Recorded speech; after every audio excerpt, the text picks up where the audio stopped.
రాబోయే సీఈఓ గురించి మాట్లాడుకుంటున్నారు పల్లవి గణేష్.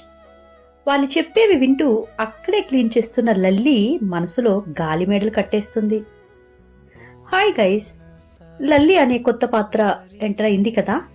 మరి శిశిర జీవితంలో తనేమైనా సృష్టించబోతుందంటారా? సరే, ఇక ఆలస్యం ఎందుకు, భవానీ భవీస్ ఓ మనసా దరిచేరనియ్యవా మరోసారి ఎపిసోడ్ నెంబర్ 11లోకి వెళ్ళిపోయి తెలుసుకుందామా లల్లి ఏం చేస్తుంది, అసలు ఏంటి తన పాత్ర అని. ఆఫీస్లో వర్క్ చేసే ఆడవారిలో బాగా అందంగా ఉండేది శిశిర మరియు పల్లవి, ఇంకా లిల్లీనే. మిగిలిన వాళ్ళు యావరేజ్ లుక్స్ తో ఉంటారు. శిశిరకి కూతురు ఉంది, పల్లవికి కూడా పెళ్లి కుదిరింది అని లల్లి వినేసింది ఆల్రెడీ. ఇక మిగిలింది నేనే కదా అనుకుంది. వచ్చే అతనికి పెళ్లి కాకుండా ఉంటే తనను చూసి ఇంప్రెస్ అయితే చాలు, తన లైఫ్ టర్న్ అయిపోతుంది అని ఆలోచిస్తూ ఊహల్లో ఊరేగిపోతోంది. ఆలోచనలో ఉండి తుడుస్తున్న షోపీస్ జార విడిచేసింది. అది కింద పడగానే ఇంకేముంది, బల్లున ముక్కలైపోయింది. శిశిర ఆ శబ్దం వినేసి కంగారుగా, లల్లి నీకేం కాలేదు కదా అని దగ్గరికి వెళ్ళింది. లల్లిని చూస్తూ ఉండటంతో చూసుకోకుండా ఒక గాజు పెంకు చివరన కాలు వేసేస్తుంది. అది యూ షేప్లో ఉంది. మరోవైపుకి లేచి శిశిర కాలులో గుచ్చుకుపోయింది. అమ్మా అని నొప్పితో అరిచేసింది శిశిర.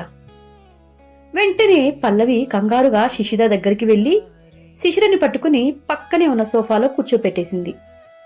పల్లవి జాగ్రత్తగా గాజు పెంకు లాగేసి పక్కకి పడేసింది. బాధతో విలువెల్లాడుతున్న శిశిరను చూసి ఆమెకి చాలా బాధగా అనిపిస్తోంది. కోపంగా లల్లి వంక చూసింది. బుద్ధుందా నీకు? జాగ్రత్తగా ఉండాలి కదా ఏదైనా పని చేసేటప్పుడు, ఆ మాత్రం తెలియదా నీకు? నిద్రపోతున్నావా ఏంటి అని తిట్టేసింది. పల్లవికి ఎందుకో లల్లీని చూస్తే నచ్చదు. లల్లీని చూస్తే ఆమెకి నెగిటివ్ వైబ్స్ వస్తూ ఉంటాయి. పల్లవి అలా తిడుతుంటే లల్లీకి కోపం వచ్చేసింది. ఆ కోపం శిశిరపైకి మళ్ళీపోయింది. శిశిర వల్లనే పల్లవి తిట్టిందని లోపల రగిలిపోయింది. పైకి మాత్రం ఏడుపు మొహం పెట్టుకుని, నేను కావాలని చేయలేదు మేడం, క్లీన్ చేస్తుంటే చేయి జారిపోయింది అని చెప్పింది. పల్లవి ఆమెతో మాట్లాడకుండా గణేష్ తెచ్చిచ్చిన ఫస్ట్ ఎయిడ్ కిట్ ఓపెన్ చేసి శిశిర కాలు క్లీన్ చేస్తూ ఉంది. అందులో ఉన్న కొంచెం క్రీమ్ తీసి చక్కగా రాసి చిన్నగా కట్టేసింది. శిశిరని చూసి హాస్పిటల్కి వెళ్దాం పదా అని అంది. ఇంత చిన్నదానికి హాస్పిటల్ ఎందుకు పల్లవి, అదే తగ్గిపోతుంది అని శిశిర వద్దు అన్నట్లు వారించింది పల్లవిని. శిశిర, సెప్టిక్ అవుతుంది, నా మాట విను, కొంచెం హాస్పిటల్కి వెళ్దాం పదా అంటూ వారించింది శిశిరను పల్లవి. వద్దు పల్లవి, మెడికల్ స్టోర్కి వెళ్లి ఏదైనా మెడిసిన్ తీసుకుందాం అని చెప్పగానే ఇక ఎంత చెప్పినా వినదు అని పల్లవి, సరే నువ్వు కూర్చో, ఇంకో అరగంటలో వెళ్ళిపోదాం అని అంటోంది. సరే అని శిశిర అక్కడే కూర్చొని ఉంది. గణేష్ కొంచెం మంచిగా మసాలా టీ పెట్టుకుని తీసుకువచ్చాడు. ఇద్దరు ఒక కప్పు శిశిరకి ఇస్తాడు, పల్లవికి లల్లికి కూడా తీసుకుంటారు టీ. లల్లికి టీ చేదుగా అనిపిస్తుంది. శిశిరను చూస్తుంటే ఒళ్ళు మండిపోతుంది ఆమెకి. ఎక్కడైనా సెంటర్ ఆఫ్ అట్రాక్షన్ శిశిరనే కావటం ఆమెకి అస్సలు నచ్చటం లేదు. కాలేజీలో కూడా అంతే, అబ్బాయిలు అందరి చూపులు శిశిరపైనే ఉండేవి. ఆమెలో అసూయ నిండిపోయింది. అందుకనే ఇక అప్పటినుంచి శిశిర అంటే చాలా కోపంతో రగిలిపోతుంది లల్లి. శిశిరతో స్నేహం చేసి శిశిర గురించి తెలుసుకుంది. శిశిరకి కూతురు ఉంది అని మొత్తం కాలేజీ అందరికీ తెలిసేలా చేసేసింది. అయినా శిశిర ఫాలోయింగ్ తగ్గనేలేదు. శిశిర ఎప్పుడు ఎవరిని పట్టించుకోలేదు, కానీ ఆమెను చూస్తే చాలు అనుకుని ఎదురు చూసిన వాళ్ళు కూడా ఇప్పటికి చాలా మందే ఉన్నారు. అవన్నీ చూస్తుంటే లల్లికి లోపల మరింత అసూయ రాజేసుకుంది. ఇప్పుడు ఆఫీసులో కూడా శిశిరకి ఇంత వాల్యూ ఇస్తుంటే మండిపోతుంది తను. దీన్ని ఏదో ఒకటి చేసి ఇక్కడి నుండి పంపించేసేయాలి అని అనుకుంటోంది. ఒక అరగంట కల్లా అంతా సర్దేసి లిఫ్ట్లో కిందకి వచ్చేశారు పల్లవి శిశిరను. ఇక శిశిరను తన కారులో డ్రాప్ చేస్తాను అని చెప్పింది పల్లవి. లల్లి తన స్కూటీలో వెళ్లిపోయింది. గణేష్ కూడా తన కారులో వెళ్లిపోతాడు. పల్లవి శిశిరను తీసుకుని ఇంటికి బయలుదేరుతుంది.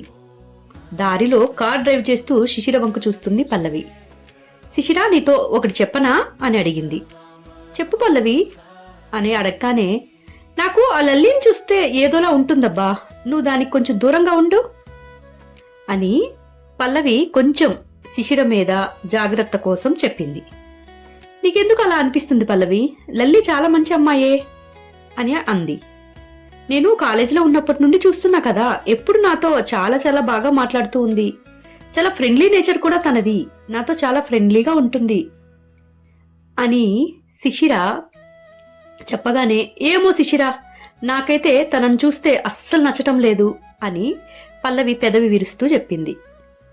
తను ఏదైనా తప్పుగా మాట్లాడిందా నీతోటి అని శిశిర కొంచెం అనుమానంతో పల్లవిని అడగగానే, లేదు శిశిర, కానీ ఎందుకో తెలియట్లేదు, తనను చూస్తుంటే నాకు ఎందుకో నెగిటివ్ ఫీలింగ్ వస్తుంది. ఏదేమైనా సరే తనతో కాస్త జాగ్రత్తగా ఉండు, తొందరగా నమ్మేసి అన్నీ చెప్పేయకు తనతోటి అని పల్లవి శిశిర మీద ఉన్న కొంచెం ఇంట్రెస్ట్ తోటి తనకి జాగ్రత్తలు చెప్పింది. సరే పల్లవి, నేను జాగ్రత్తగానే ఉంటాను అని పల్లవి చెప్పిన జాగ్రత్తని తను మంచిగా తీసుకుని సమాధానం చెప్పింది. మెడికల్ స్టాఫ్ రాగానే అక్కడ ఆపి ఇద్దరు మందులు తీసుకొని వచ్చారు. ఎలా వేసుకోవాలో పల్లవి శిశిరతో చెప్పి ఇంటి దగ్గర దింపేస్తుంది. శిశిర ఇంటిలోకి వెళ్లేసరికి గ్రీష్మ నిద్రపోతూ ఉంది. శిశిర కోసం శాంతమ్మ గారు మాత్రం ఎదురు చూస్తూ ఉన్నారు. శిశిర కొంచెం కాల్ని కుంటుతూ లోపలికి నడుస్తూ ఉండటంతో అది చూడగానే కంగారుగా ఎదురు వెళ్లి, ఏమైంది శిశిర అని అడుగుతారు శాంతమ్మ. కంగారు పడకండి ఆంటీ, జస్ట్ చిన్న దెబ్బ తగిలిందంతే అని చెప్పగానే, డాక్టర్ దగ్గరికి వెళ్ళావా మరి అని ఆవిడ అడిగారు. లేదాంటీ, చిన్న దెబ్బకి ఎందుకు డాక్టర్, మెడికల్ స్టోర్ నుండి కొంచెం మెడిసిన్ తెచ్చుకున్నానులే అన్నది. సరే సరే, చెప్పినా వినవు నువ్వు, అసలు ఫ్రెష్ అయ్యాపో, అన్నం తినేద్దాం అని ఆవిడ అన్నారు. మిమ్మల్ని తినేమని చెప్పాను కదా ఆంటీ, నా కోసం ఎందుకు ఎదురు చూస్తూ ఉంటారు అని శిశిర అడగగానే, నాకు తినాలని అనిపించటం లేదమ్మా, నువ్వు త్వరగా వస్తే ఇద్దరం కలిసి తిందాం, నాకు ఒంటరిగా తింటే అస్సలు నచ్చదు అని ఆవిడ ఎంతో శిశిర మీద ప్రేమతో చెప్పారు. సరే ఆంటీ, 5 minutesలో వచ్చేస్తాను అని లోపలికి వెళ్ళిపోయింది శిశిర. స్నానం చేసి చక్కగా కాలికి కట్టిన కట్టు తీసేసి మెడికల్ స్టోర్ నుండి తెచ్చిన క్రీమ్ రాసుకుని హాల్లోకి వచ్చేసింది. ఇద్దరూ కలిసి భోజనం చేసేశారు. శిశిరను కూర్చోమని శాంతమ్మ గారు అన్నీ తనకి చక్కగా వడ్డిస్తారు. శిశిర అలిసిపోయి ఉంది, సోఫాలో అలాగే నిద్రపోయింది. ఆమెని లేపి లోపలికి వెళ్లి పడుకోమని చెప్తారు శాంతమ్మ గారు. శిశిర లోపలికి వెళ్లి టాబ్లెట్ వేసుకుని కూతుర్ని దగ్గరికి లాక్కొని చక్కగా గట్టిగా హత్తుకుని పడుకుంది. తల్లి స్పర్శ తగలగానే చిన్నగా కళ్ళు తెరిచి చూసి మళ్ళీ నిద్రపోతుంది గ్రీష్మ, తల్లిని గట్టిగా హత్తుకుని పడుకొని. తెల్లవారుతుండగానే మెలకు వచ్చేస్తుంది శిశిరకి. లేచి చక్కగా స్నానం చేసేసి కిచెన్లోకి వెళ్తుంది. వంట చేస్తున్న శిశిర దగ్గరికి వస్తారు శాంతమ్మ గారు. పూజ అయిపోయిందా ఆంటీ అని శిశిర అడగగానే, పూర్తి అయింది అని శిశిర చేతిలో నుండి గరిటె తీసుకుని, నేను వంట చేస్తాను, నీకు కాలు నొప్పి ఎలా ఉంది అని అడిగారు ఆవిడ. కొంచెం తగ్గిందా ఆంటీ అని మరో పని అందుకుంటుంది శిశిర. నువ్వు వెళ్ళి కూర్చో శిశిర, నేను చేసేస్తాను కదా ఈరోజు అని చెప్పగానే, పర్వాలేదంటీ, నాకేం చేయకపోతే అస్సలు తోచదు అని శిశిర ఆవిడతో అంటుంది. కాలి నొప్పితో ఆఫీస్కి ఎలా వెళ్తావు, ఈరోజుకి లీవ్ పెట్టొచ్చు కదా అన్నారు ఆవిడ. లేదాంటీ, ఈరోజు కొత్త బాస్ వస్తున్నారు, ఖచ్చితంగా వెళ్లాల్సిందే అన్నారు. తప్పదా అని అడగగానే, తప్పదా ఆంటీ, ఈవినింగ్ లేట్ అయినా అవ్వచ్చు, ఈరోజు కూడా గ్రీష్మని మీరే చూసుకోవాలి, మిమ్మల్ని ఇబ్బంది పెట్టేస్తున్నాను కదా అని శిశిర కొంచెం మొహంని దిగాలుగా పెట్టి అడిగింది. ఇబ్బంది అని అనకు శిశిర, అది నా మనవరాలు, దాని పనులు చేస్తే నాకు చాలా సంతోషంగా ఉంటుంది అని చెప్పగానే అప్పుడే గ్రీష్మ లేచి బయటికి వస్తుంది. కళ్ళు నులుముకుంటూ వచ్చిన గ్రీష్మ తల్లి దగ్గరికి వచ్చి చేతుల్ని చాపింది. వెంటనే గ్రీష్మని ఎత్తుకొని ముద్దు చేస్తుంది శిశిర. మమ్మ, నైట్ చాలాసేపు నీకోసం చూశాను నేను అని చెప్పింది. మమ్మకి ఆఫీస్లో లేట్ అయింది బంగారం, నువ్వింట్లో అమ్మమ్మని విసిగించకుండా గుడ్గల్లా ఉంటున్నావా అని అడిగింది. ఓకే మమ్మ, నేను అలాగే ఉంటున్నాను అని చెప్పింది. సరే నా బంగారు తల్లి అని అనగానే శిశిర దాన్ని నాకిచ్చి, నువ్వు ఈ కూర చూసుకో, స్నానం చేయించి తీసుకువస్తాను అని శాంతమ్మ అన్నారు. నేను చేయిస్తాను ఆంటీ అని చెప్పింది. నీ కాలు దెబ్బతో నీళ్ళలో తడుస్తోందమ్మా, నేను చేయిస్తాను కదా అని గ్రీష్మని ఎత్తుకున్నారు శాంతమ్మ. మమ్మ, నీకు ఆయి వచ్చిందా అని తల్లి వైపు చూస్తూ అడిగింది గ్రీష్మ. అవును తల్లి అంటూ చెప్పగానే శాంతమ్మ గారి చేతిలో నుండి దిగిపోతుంది. ఎక్కడ ఆయి వచ్చింది అని ముద్దుగా తల్లి దగ్గరికి వచ్చి అడిగింది. శిశిర కాలిని చూపించింది. కింద కూర్చుని తల్లి కాలును పరిశీలిస్తుంది గ్రీష్మ. పాపం ఏం చేస్తుందా అని చూస్తున్నారు వాళ్ళిద్దరూ. నొప్పిగా ఉందా అని అడిగింది. కూతురు బాధపడుతుంది అని, లేదమ్మా కొంచెం నొప్పి ఉంది, ఇక రేపు తగ్గిపోతుందిలే అని శిశిర చెప్పింది. తన పెదవులకి చేతిని పెట్టుకుని ముద్దు పెట్టుకుని ఆ చేతిని శిశిర కాలిపై పెట్టి తగ్గిపోతుంది ఏడవకు అని అంటోంది. ఇద్దరు నవ్వేసి గ్రీష్మని పైకి లేపి ముద్దు పెట్టుకుంటారు. శాంతమ్మ గారు గ్రీష్మను తీసుకువెళ్లి రెడీ చేయించి తీసుకుని వచ్చారు. అందరూ కలిసి చక్కగా టిఫిన్ చేశారు. శిశిర తన బాక్స్ రెడీ చేసుకుని ఆఫీస్కి రెడీ అయిపోయింది. పల్లవి వచ్చి శిశిరని గ్రీష్మని తీసుకుని స్కూల్ దగ్గరికి వెళ్తోంది. గ్రీష్మను స్కూల్లో దించి బాయ్ చెప్పి ఇద్దరూ ఆఫీస్కి వెళ్ళిపోతారు. ఆఫీస్కి వెళ్లే దారిలో ఫ్లవర్ షాప్ నుండి ఫ్లవర్ బొకేస్ తీసుకున్నారు. కాసేపటికి కార్ ఆఫీస్ ముందు ఆగుతోంది. ఇద్దరు బొకేస్ తీసుకుని లోపలికి వెళ్తారు. కొత్త బాస్ వస్తున్నారు అని అందరూ త్వరగా వచ్చేశారు. లల్లీ కూడా అప్పుడే వచ్చేసింది. ఎప్పుడు డ్రెస్లో వచ్చే లల్లీ ఆ రోజు చక్కగా రెడ్ కలర్ శారీ కట్టుకుని బాగా రెడీ అయి వచ్చింది. అందరిలోకి ప్రత్యేకంగా కనిపిస్తుంది ఆవిడ. పల్లవి ఆమె అవతారాన్ని చూసి పెదవి విరిచేసింది. శిశిర చెవిలో లల్లీ గురించి కంప్లైంట్ చేసింది కానీ శిశిర పట్టించుకోలేదు.